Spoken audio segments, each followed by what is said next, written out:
नमस्कार. आज आपण छत्रपती शिवाजी महाराज यांची चरित्रकथा बघूयात. शाहिस्तेखान पुण्यात आला. खानाने महाराष्ट्राच्या सरहद्दीवरून म्हणजेच बुऱ्हाणपुरापासून कूच केले आणि तो पुण्यास आला. शिरवळ, सुपे, बारामती, सासवड ही अगदी छोटी भुईकोट ठाणी त्याला तात्पुरती मिळाली. पुण्यात येऊन पोहोचायला त्याला 4.5 महिने लागले. एखाद्या मोठ्या शहराप्रमाणे असलेली त्याची छावणी हलत होती, चालत होती, पण पळत नव्हती. छावणीचा खर्च डोंगरा एवढा होता. त्या मानाने मिळकत नगण्य होती. तीही शाश्वत नव्हती. आज मिळत होती आणि उद्या पुन्हा मराठे ती काबीज करत होते.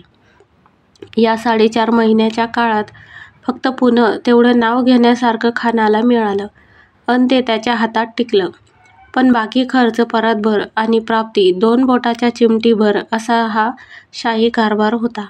काहीतरी औरंगजेबाला करून दाखविलं पाहिजे म्हणूनच की काय त्याने पुण्यापासून 9 कोसावर असलेला चाकणचा भुईकोट जिंकायचं ठरवलं.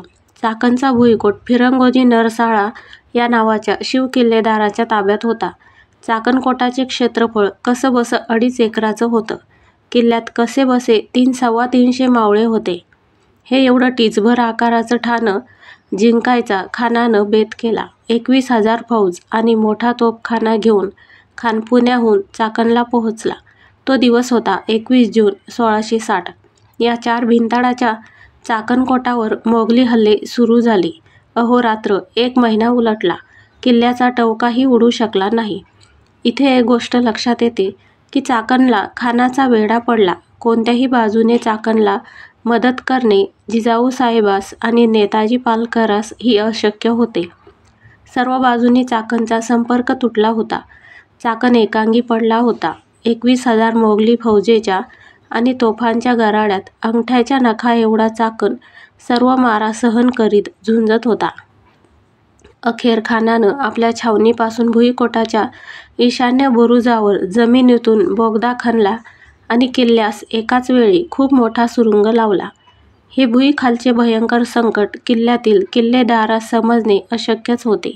पण दिनांक 14 ऑगस्ट 1660च्या मध्यरात्री अंदाजे हा जमिनीखालून ठासलेला सुरुंग खानाने पेटविला.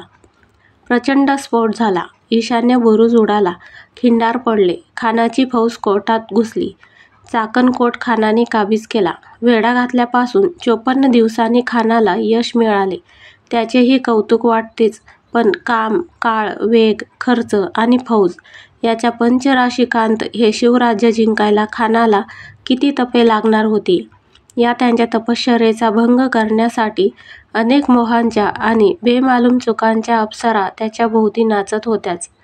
तिकडे पन्हाळ्याच्या वेढ्यातूनही महाराज धोधो पावसातून विशाळगडकडे पसार झाले.